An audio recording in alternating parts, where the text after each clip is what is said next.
പാർവതി തിരുവോത്ത്. ആ പേര് ഇന്ന് മലയാള സിനിമാ ലോകത്ത് ഒരു വാർത്താമുഖം കൂടിയാണല്ലേ. റിലീസാകുന്ന ചിത്രങ്ങളുടേതല്ല പക്ഷേ ആ വാർത്തകളൊക്കെ. വിലക്കപ്പെട്ട ചില കാര്യങ്ങളൊക്കെ വിളിച്ചു പറഞ്ഞതുകൊണ്ട് വിമർശനങ്ങളുടെ വിഴുപ്പ് ഭാണ്ഡം ചുമക്കേണ്ടി വന്നവളാണ് പാർവതി.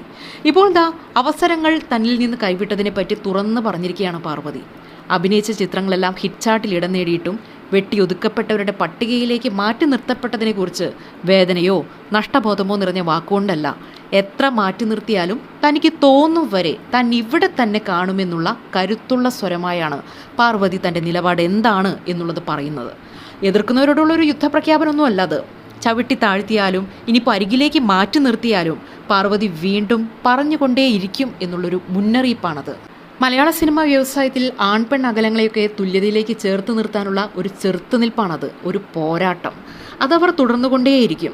പക്ഷേ അഭിനയമെന്ന കലയെ അവരുടെ നടന വൈഭവങ്ങളിൽ നിന്ന് പിഴുതെറിയാൻ ആർക്കാണ് കഴിയുക? അവസരങ്ങൾ ഇല്ലാതാക്കി അതിനെ വെട്ടിയൊതുക്കാനൊക്കെ ശ്രമിക്കുന്നവരോട് ഒരു വാക്ക് പറയാനുണ്ട് കേട്ടോ. പാർവതി ഈ വഴിയൊക്കെ വെട്ടി തുറക്കുന്നത് അവൾക്ക് വേണ്ടി മാത്രമാണെന്ന് കരുതരുത്. പിറകെ വരുന്ന പലർക്ക് കൂടിയാണ്, പല പെൺകുട്ടികൾക്ക് കൂടിയാണ്.